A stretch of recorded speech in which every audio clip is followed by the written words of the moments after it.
A diferencia de otros géneros temáticos, las películas de Navidad siempre han sufrido de ser una puta mierda, llenas de clichés como que la mayoría se dan en Nueva York, mensajes sumamente superficiales acerca del amor hacia el prójimo, el optimismo y la alegría, diálogos vergonzosos cuyo objetivo es sermonear al espectador que debe ser agradecido con la vida, puestas en escenas cuestionables ya que no hay tiempo para hacer una joya visualmente espectacular. La Navidad solo dura un mes. En la mayoría realmente no suele pasar nada malo. El obstáculo más grave es que los protagonistas no llegan a tiempo a la cena familiar o cualquier otro compromiso significativo que desencadena convertirse en un pecador si quedas mal ante ese ser querido. Por supuesto, los estereotipos que fomentan el comercialismo y el melodramático concepto navideño de estar en compañía de otros individuos. Sin embargo, esto no es culpa de las películas. Así es la época. Charles Dickens lo sabía y escribió un cuento de Navidad por una buena razón. Al llegar las últimas semanas de noviembre, todos los problemas del mundo parecen reducirse a una explosión súbita de buena voluntad, amor y mejores deseos que llevará un mes superar. Eso, por supuesto, también incluye a la cultura pop y a las películas de Navidad. Y ¿saben qué? Yo estoy perfectamente bien con eso. No justifico la mediocridad que engloba mirar y alabar películas navideñas en donde el argumento radica en un único giro de tuerca, pintar esta celebración como un milagro, pero tener que soportarlo durante un mes solamente, superpuesto con un concepto banalmente conmovedor de amor y paz, bienvenido sea. Ahora, dentro de este fenómeno navideño que abarrota la programación televisiva, los servicios de streaming y el cine de malas películas, existen obras audiovisuales pertenecientes a este lapso que cortejan una propuesta cinematográfica interesante, disruptiva, profunda o enriquecedora, normalmente reconstruyendo o deconstruyendo lo que significa el nacimiento de Baby Jesus, pero otras dando discursos que fomentan valores más humanos, como la bondad, la honestidad y el amor propio. El mes de diciembre es complejo. Por una parte tienes individuos que aman la Navidad, derrochando alegría y jolgorio, a su vez de otros individuos que la cuestionan provocándoles ansiedad y tristeza. Y bueno, hay personas a las que les es indiferente, pero esos no importan. Precisamente esta enorme brecha de perspectiva sobre la Navidad ha hecho que las películas malas, donde reluce la superficialidad de la celebración, sean fuertemente amadas por la cultura y se conviertan en un referente del periodo, pero también ha hecho que las películas buenas que profundizan en el ser sean aclamadas por la industria cinematográfica. A pesar de ello, estas últimas tienen un gran problema. La temática navideña que la suele conformar es efímera y en muchos casos incluso irrelevante. Por ejemplo, Klaus, la gran joya navideña que en 2018 nos demostró el valor de la caridad. Su propuesta funcionaría igualmente si le quitas toda la temática navideña. Es lo que tiene ser un gran filme que se puede gozar en cualquier momento y justamente ese es el inconveniente. Mientras que las malas películas navideñas solo podemos encontrarle grandeza en diciembre, las obras maestras de esta índole, si bien son extraordinarias, en muchas ocasiones la fiesta pasa a segundo plano. El extraño mundo de Jack es una de mis películas favoritas por sus méritos técnicos y narrativos, mas no por ser ambientada en Navidad o porque me haya provocado cierto cariño a la festividad. De hecho, en esa obra la Navidad no importa, mientras que la película de Arnold Schwarzenegger, El regalo prometido, provoca los más insípidos sentimientos de apego y cariño al periodo, siendo suficiente para que pueda gustarme una trama que trata únicamente en conseguir un Turboman. No es una experiencia, es como una especie de bello recordatorio que echa en cara: ya es Navidad, hijo de puta. Las joyas navideñas en verdad no logran evocar para nada la emoción por las Pascuas, a pesar de estar topicalizadas en eso, a diferencia de las malas películas que consiguen exhibir con maestría lo que es la Navidad, por lo que la oferta cinematográfica de época se reduce a dos opciones: las infernales cintas que logran manifestar magistralmente el espíritu navideño y las obras maestras cuya temática o propuesta navideña es insignificante. Lo realmente interesante y el meollo del asunto es: existe una película que logre declarar la belleza de la Navidad sin dar asco ni ser cliché, pero que tampoco sea una obra maestra como para eclipsar o empequeñecer la festividad con su propia grandeza? La respuesta es sí,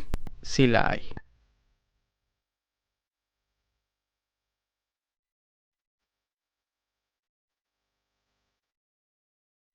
Mi pobre angelito, Home Alone, solo en casa, como quieras llamarle, a rasgos generales es una película que no es tan fácil sindicalizarla en un parámetro de valoración. ¿Es una terrible película con rasgos de grandilocuencia o es una gran película que se cae por momentos? Y es que durante todo el relato se nota el distante peso de calidad que tiene, chocando con la terrible simpleza que la conforma, entregando momentos estúpidos a la par de conmovedores, personajes caricaturizados a la par de simbólicos, una trama repetitiva a la par de diferente para la época. Es una barbaridad la manera en cómo esta cinta cinta pasa de la desgracia absoluta a la magnificencia de su ejecución en cuestión de segundos, en cuestión de momentos, y todo sin sentirse fuera de lugar. Mi pobre angelito, sin tener atributos ostentosos, es lo suficientemente emocionante, a su vez de estúpida sin pecar de ignorante. La obra es tan desigual que la torna en algo especial. Las críticas, los análisis y el aprecio a las películas se volvieron una categorización banal en donde solo es importante conocer si funciona o no. Dejamos de entender que las cintas cinematográficas no persiguen un ritmo, no es obligatorio mantenerse en un solo género tonal y no tiene por qué tener solo un propósito. En pocas palabras, no tiene por qué ser solo pésima o solo increíble. Para muchas personas es fácil deducir que Mi pobre angelito es decente o funciona por el simple hecho de tener buenos y malos momentos entrelazados, sin tomar en cuenta estas cuestas de calidad que conforman el filme. La película es mucho más que una decente ficción, es exactamente el conjunto de los elementos, tanto positivos como negativos, quienes denotan lo disruptivo de su estructura técnica y sobre todo narrativa. Por eso, amigos míos, los invito a que juntos descubramos por qué esta ordinaria película al mismo tiempo es una cátedra de lo que representa ser una verdadera obra navideña.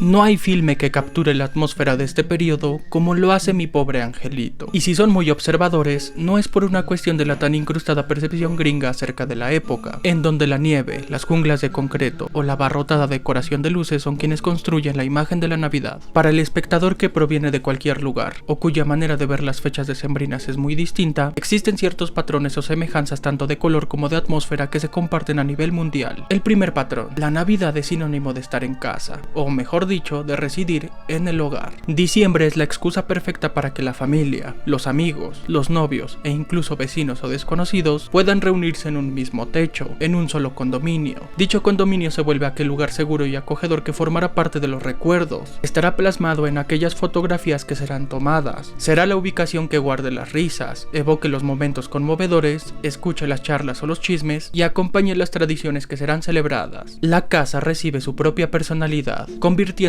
en uno de los integrantes indispensables para estas fechas. Y eso en Mi pobre angelito lo tienen claro. A lo largo de la película, la casa de Kevin adquiere la personalidad que caracteriza el momento, inauguralmente siendo un lugar donde la familia, con todo y el desmadre que traen, se encuentran eufóricos por la festividad. El recinto espiritualiza esa ilusión navideña que el linaje tiene por medio de la iluminación clara y hospitalaria, que además hace destacar absolutamente todo lo que conforma el inmueble. Esto no siendo una coincidencia. El mobiliario, los colores o tapizados de las paredes, las decoraciones e incluso ciertos personajes de la obra tienen los colores característicos de la Navidad a nivel mundial: verde, blanco y rojo, aunque en algunos casos el dorado y el plateado hacen presencia. A diferencia de cientos de películas donde la atmósfera de periodo se manifiesta por medio de clichés, estereotipos, conceptos principalmente estadounidenses, ornamento navideño que solo funge para cumplir con la temática, cosa que hace la segunda película de Mi pobre angelito, aquí la composición de los elementos y la paleta de colores son quienes insinúan dicha atmósfera sin necesidad de una exhibición desmesurada de literalidad navideña. Como podrán observar, el escenario escatima en cuanto a decoración literal o sosa se refiere. Unas noches buenas a lo largo de la casa, unos ángeles en el comedor, las luces del exterior luciendo y ya estaría. Pero la verdadera atmósfera decembrina se da a través de la paleta de colores que conforman los planos o las escenas. Cualquier elemento junto con los colores que componen la paleta del encuadre se comprometen en lograr que el subconsciente del espectador lo asimile con algo referente a la Navidad. Por ejemplo, la sábana roja con esta bufanda blanca en la cama es claramente una alusión al traje de Santa Claus, cuando la verdadera decoración navideña está colgada en la cabecera de la cama. ¿O qué me dicen de este plano? El único elemento que realmente funge de decoración navideña es el monigote que está atrás en la alacena, y aún así, debido al subconsciente que recopila los elementos y los colores del plano para después vincularlos con los rasgos de la temporada, nos hace creer que esta cocina está saturada de componentes navideños, generando de una manera muy original la atmósfera que nos evoca el mes de diciembre a través de propuestas de dirección, fotografía y arte, y no directamente por medio de elementos exactos que manifiestan la Navidad, algo que muy pocas películas se toman la molestia de hacer. Comparen las escenas e interpreten cuál es la que tiene más compendios navideños, pero realmente cuál es la que captura la atmósfera de la temporada, ya que estamos en este momento, después de los acontecimientos del aeropuerto, el hogar se vuelve un paraíso para Kevin. Aquí es donde más visible y con mayor tonalidad afloran los colores de las vísperas, pues para el infante, con la desaparición aparición de su raza que tanto anhelaba, la Navidad ha iniciado. Son los milagros que existen en estas épocas. El recinto se torna en una metáfora a la sensación por parte del protagonista, ovacionar una idílica Navidad en base a la clarividencia de Kevin. Todo es color dentro de la casa porque es la impresión que tiene acerca de la festividad. Estar solo y poder hacer lo que le plazca sin ser molestado. Jamás había sentido una emoción como esta. Todo lleno de colores navideños vibrantes e incluso él vistiendo prendas con la misma coloración a lo largo del filme para simbolizar su espíritu navideño. Sin embargo, ¿qué pasa cuando los planos y las escenas suscitan en el exterior o conforme avanza la trama, comienza a surgir la soledad de Kevin? Esto se explica mejor si primero conocemos el segundo patrón. Otra característica universal es que pasar estas fechas aislado de la gente es un delito. Bueno, no textual, pero estar solo cuando en el aire se respira e incita a la convivencia, ya sea por decisión o porque desafortunadamente las circunstancias no permiten la reunión, supone una depresión muy seria. Uno de los colores más cerebrales y racionales que existen en el cine es el azul, color que se asocia habitualmente con la introspección, que puede ser tanto positiva como negativa, no lo olvidemos. Cada color es capaz de producir ciertos efectos anímicos. Los colores fríos como el azul deprimen o calman, dependiendo contextos o momentos. Un azul cielo es capaz de manifestar meditación, calma y liberación, como en el caso de The Truman Show, mientras que el azul oscuro se asocia a la depresión, la solemnidad o la tristeza. El club de la pelea, por ejemplo, mézclalo con el patrón de la soledad y como resultado te da una propuesta de dirección donde puedes exponer a través de las tonalidades frías que pasar las celebraciones aislado es algo que ningún ser humano merece experimentar. Mi pobre angelito utiliza estas tonalidades para manifestar el contexto de la soledad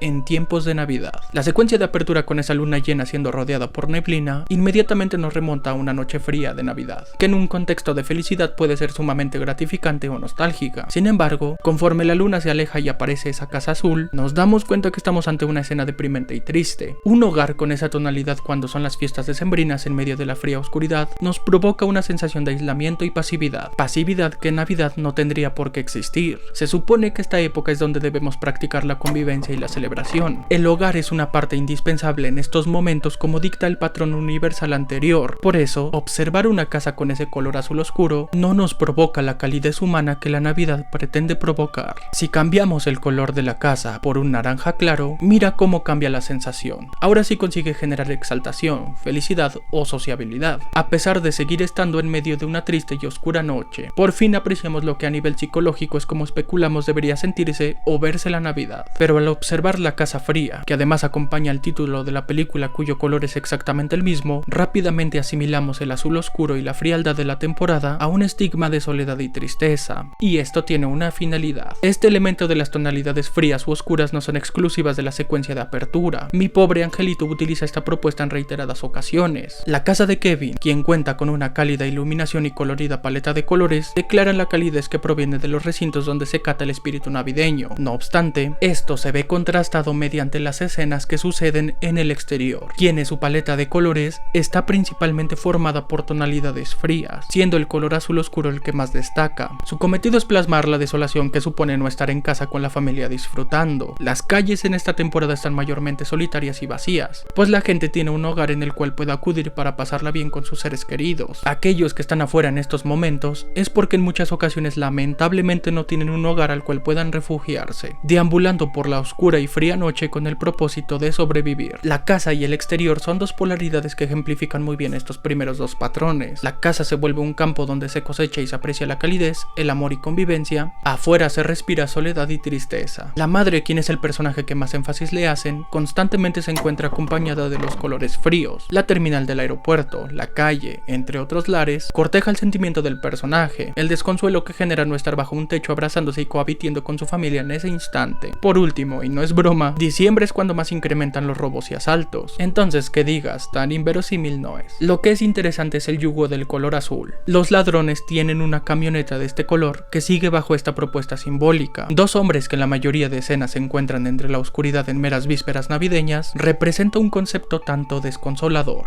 Estos personajes no tienen un motivo para celebrar Navidad, ya que se encuentran solos vagando por las calles, almas en pena que no tienen un techo, solo una furgoneta azul que utilizan para cometer sus fechorías. La reflexión es que la maldad no descansa sin importar el discurso de amor, paz y buenos deseos que orquesta el propósito de esta festividad. La temporada decembrina desata la violencia y la criminalidad porque muchas personas están vacías o no tienen un propósito para no postrarse ante el espíritu navideño, y hablando de maldad, esto me lleva al siguiente y último punto. Los personajes de la película son un factor importante para representar la festividad de manera pulcra y honesta. Claro, muchos tienen su milagro navideño, pero dejando de lado eso, capturan la manera en cómo la Navidad no puede ser celebrada de la misma manera. Tienes al niño que, a pesar de tener una numerosa familia, lo hacen sentirse como un estorbo. Imagina lo que debe ser la Navidad para ese pobre crío. Tienes a los ladrones que, como dije, son gente que por no tener amigos, familia o personas en su vínculo social, son incapaces de pasar las vísperas sin hacer otra cosa más que hurtar casas. De hecho, la vestimenta que porta con esos colores cafés y ocres, el gorro y las pintas, asemejan a la vestimenta estereotípica de los homeless de Estados Unidos.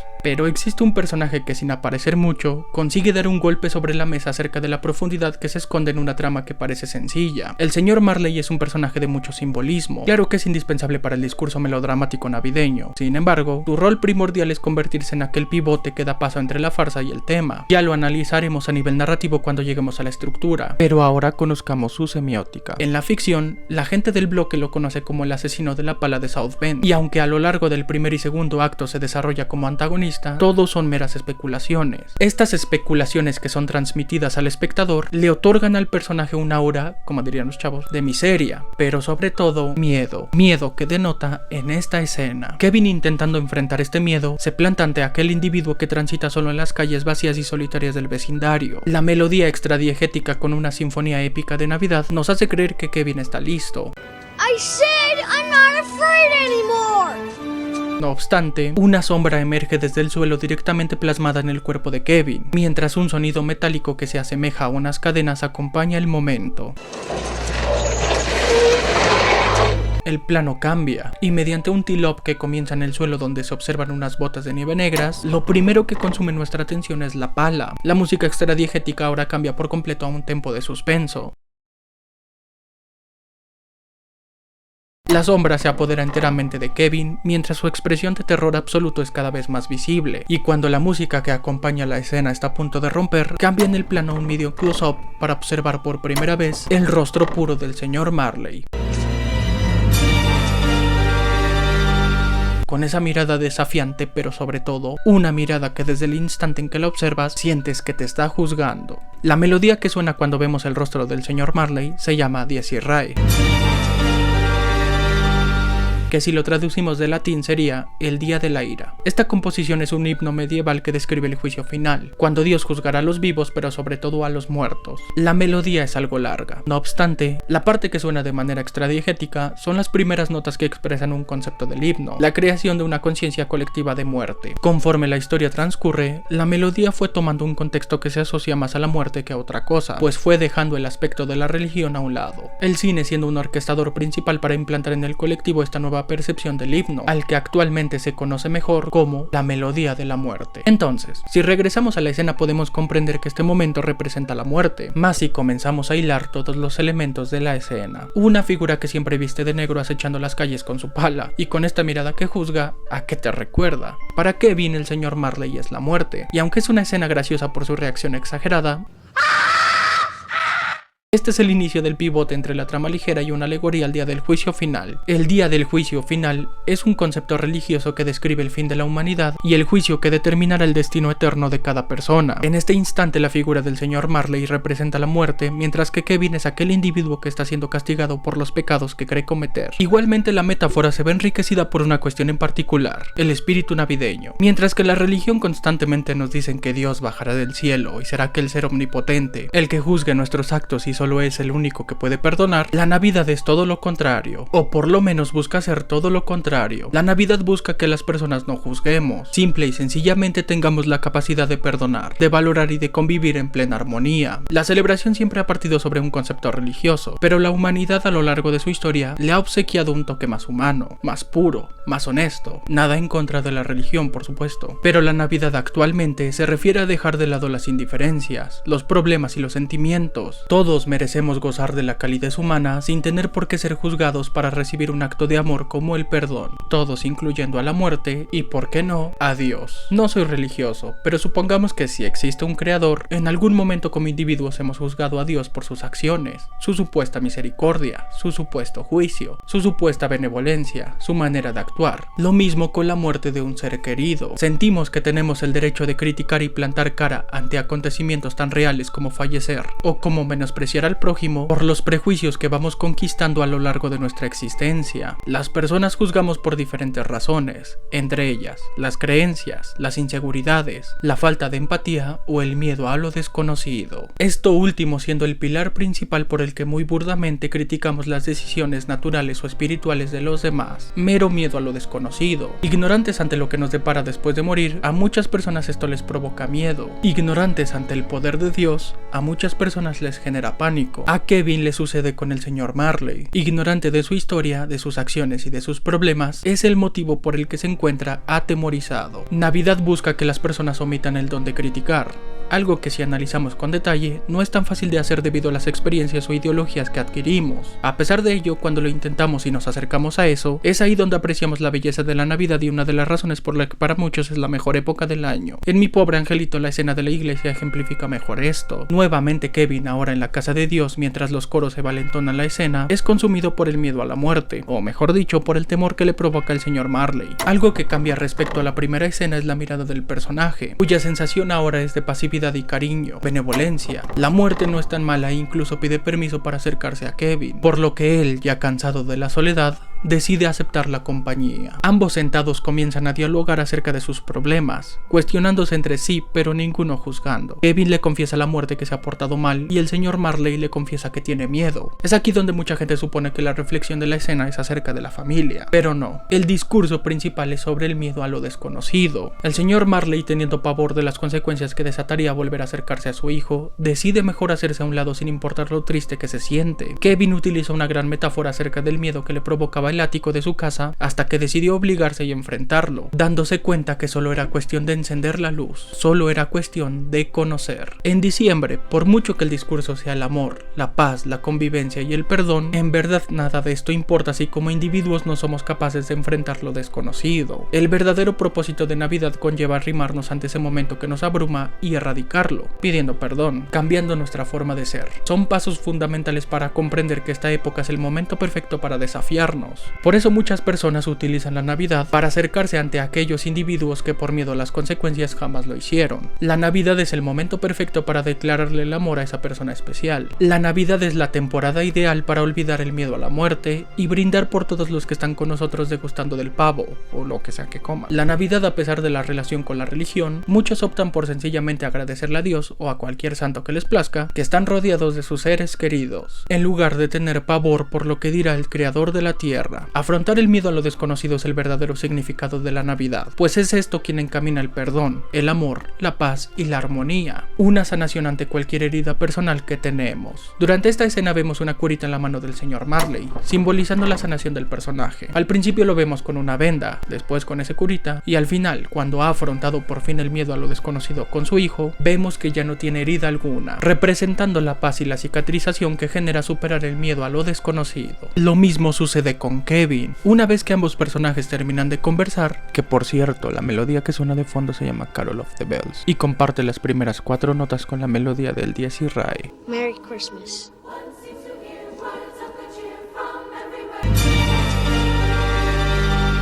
Kevin sale rápidamente de la iglesia para afrontar el miedo, tanto literal de la trama como metafórico del discurso. La cámara le hace un seguimiento al personaje a través de un paneo que nos permite apreciar su rumbo. De una iluminada iglesia se perfila ante lo oscuro, ante lo desconocido. Las calles siguen con las tonalidades frías que figuran la soledad, pero ahora, las casas conforme va pasando Kevin comienzan a iluminarse, incluyendo la suya, como si un familiar le estuviera dando la bienvenida, e igualmente representa la clarividencia del personaje respecto a la Navidad, que encima es acompañado por una partitura musical muy navideña y épica.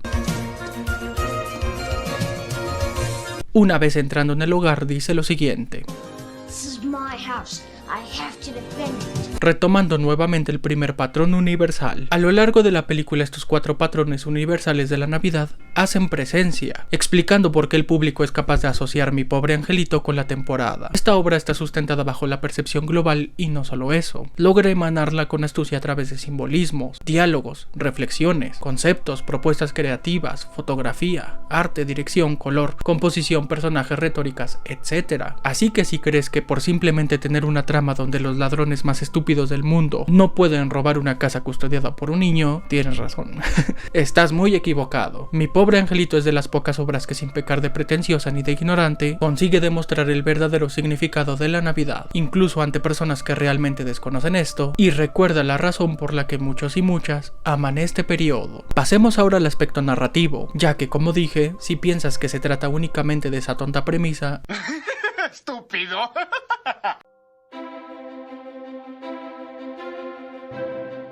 La obra es catalogada como comedia, pero durante su transcurso adquiere distintas tonalidades teatrales, logrando que el espectador, aunque de manera frívola lo sentimentaliza, también lo introduce en una montaña rusa de emociones superfluas que son capaces de manifestar el significado de la Navidad de manera original y única. Mi pobre angelito parte sobre la estructura narrativa más simple: una introducción, primer giro de acontecimiento, desenlace, segundo giro de acontecimiento y la conclusión. Sin embargo, cientos de películas que tienen esta estructura narrativa se mantienen sobre los parámetros obligatorios o necesarios para efectuar el género tonal al que aspiran. Por ejemplo, si una película con esta estructura quiere ser una tragedia, los acontecimientos, los personajes, los giros y todo lo que conforma la obra será con fines de concebir ese género tonal. Por supuesto que tendrá toques de otros géneros, no existen los géneros puros. No obstante, la finalidad siempre será lograr la tonalidad trágica. Pero Mi pobre angelito hace esto.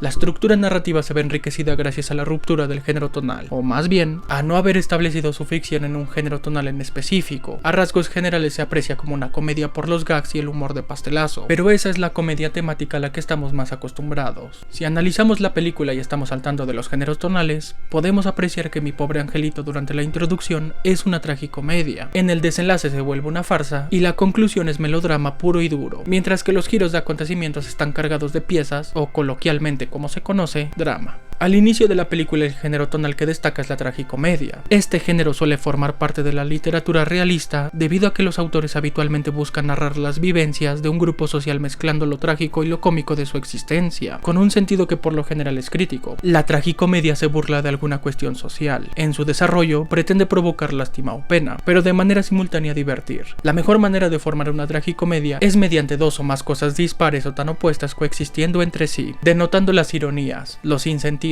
o cualquier otro absurdísimo que satiriza. La familia tan disfuncional de Kevin funciona para que las disparidades converjan entre ellas y formen la comedia. Tienes a la mamá preocupada y el papá relajado, los hermanos desmadrosos con las hermanas superobedientes, la madre ocupándose de todos y al mismo tiempo el pequeño Kevin siendo olvidado, siendo esto último lo que nos provoca pena o lástima por el infante. Los problemas tan diversos e individuales de la familia satirizan la ironía de la Navidad. El estrés que provoca intentar ser feliz, puntual y convivir exige dejar tu alma con tal de cumplir con un evento. No se supone que son épocas de amor y paz. Y hablando de amor, los hermanos no paran de hacerle bullying al pequeño Kevin. La maldad no cesa solo porque estamos en épocas decembrinas. Este concepto es el principal para el desarrollo de la trama de los ladrones, pero ya profundizamos eso. Kevin, sin una pizca de compasión o perdón, desea que su familia ojalá desapareciera en vísperas de Navidad. Mira qué cabrón, pero al mismo tiempo mira qué sensato y real. No cualquiera tiene el carácter de olvidar todo lo que ha sufrido en el año solo porque una fecha en específico lo exige. Es el absurdo de la época. Yo recuerdo a mi madre reventarme la espalda con una tabla de madera para que estuviera a tiempo para la cena, y ya en la cena navideña no paraba de lagrimear y gritar lo mucho que me amaba. Si es que diciembre es un mes muy hipócrita. Esta idea que nos establece el inicio de Mi pobre angelito no es diferente a las malas películas navideñas, donde un personaje no tiene apego a la fiesta o a las personas, y que por medio de un viaje o una aventura navideña termine enamorado de las vísperas o le brote el espíritu social. Un opuesto que colinda con otro. Un gruñón descubre la bella Navidad, un soltero se enamora perdidamente de una chica, entre otras polaridades. Vamos, todas las películas de Navidad son una tragicomedia que irónicamente satiriza la hipocresía que abunda, pero que concluyen diciéndonos tan burdamente que lo dejemos pasar, que es la magia de la Navidad. Y justamente el caos que tiene la familia por llegar al aeropuerto, en conjunto forja lo que creemos era el conflicto y desarrollo principal de la trama. Kevin odia a su familia, el linaje no va a llegar a tiempo al aeropuerto para poder celebrar la Navidad, por lo que se verán en la necesidad de convivir juntos emprendiendo un viaje familiar, pero al final terminarán amándose y entenderán lo hermoso que es la Navidad. Bueno, sí pasa eso, pero no tan burdamente como lo hacen las pésimas películas. El primer giro de acontecimiento es que la familia sorprendentemente llega a tiempo al aeropuerto. No obstante, Kevin se queda solo en casa,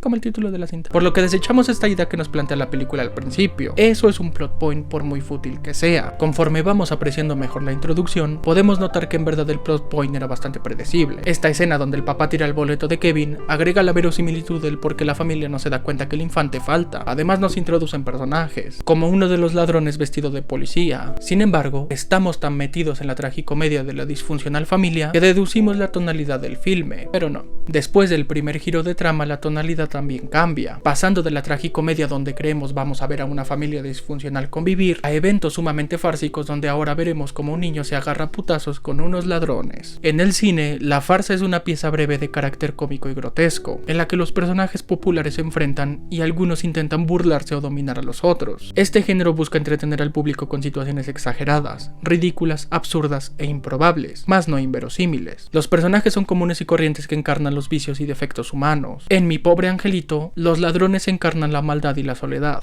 Kevin encarna la astucia y la supervivencia. Supervivencia que, por cierto, tiene sentido. Mucha gente considera inverosímil toda la secuencia de los ladrones siendo humillados por Kevin, pero es más improbable que inverosímil. Recordemos que es un niño que vive a la sombra de sus hermanos mayores, por lo que constantemente tiene que encontrar una manera de sobrevivir ante esto. Su sentido de la creatividad y la astucia se desarrolla de mejor manera. Además, debido al olvido que tiene, le obliga a desenvolver habilidades para resolver problemas por él mismo, volviéndose más independiente o capaz de cuidarse. Aunque eso sí, que un niño se saque la carrera de ingeniería para crear semejantes mecanismos y construya tremendos métodos de tortura es improbable. Hay niños que lamentablemente están muy desatados rondando por ahí. Toda la parte de los ladrones es un homenaje a las caricaturas clásicas animadas, y por supuesto las actuaciones y las acciones son en función de lograr la farsa. La idea parte sobre las mentiras que muchos padres le dicen a los hijos para que se porten bien, en donde si no lo hace un ente maligno vendrá por él o ella. Kevin, actuando malcriadamente, comienza a tener miedo, pues aquel ente maligno ha llegado. Y no son los dos ladrones famosos, ya que ellos, aunque sí son un peligro, la farsa los pinta de antagonistas en base a las causas o aspiraciones del personaje y no a su persona. Esto es como el perro de John Wick. No existe una amenaza directa ante el personaje, pero atacan algo preciado como su perro, y esto supone enfrentar a un antagonista.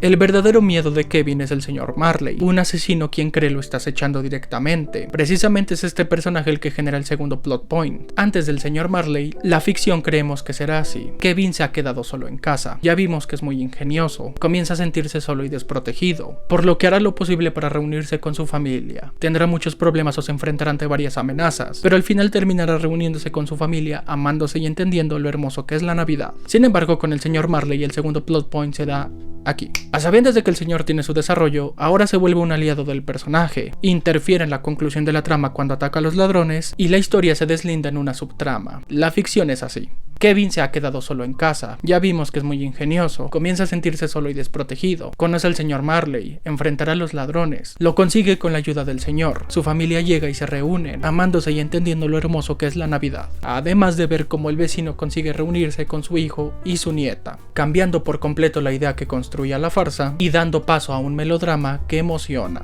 La parte final de Mi pobre angelito mantiene la farsa, pero desencadena en un melodrama que permite derretirse de amor y tristeza. Claro, superficial pero conmovedor. Quien da este peso melodramático no es Kevin, es el señor Marley, pues todas las secuencias entre Kevin y el señor se caracterizan por resaltar los aspectos sentimentales y patéticos de la obra. Es en estas secuencias donde expresan sentimientos poderosos y definitivos, combinando un carácter cómico con el tono trágico de los protagonistas. Kevin tiene el final concreto de su desarrollo como personaje, pero el señor Marley tiene un desenlace feliz, entonando el verdadero significado de la Navidad. Por eso somos capaces de derramar un río de lágrimas por este momento. Kevin solamente aprecia a la familia un poco más, pero miren tan solo el rostro del señor Marley, pasando de una mirada vacía y juzgona a la sonrisa más pura y sincera, felicidad en su máxima expresión, encima siendo acompañado por una partitura musical que estruja el corazón.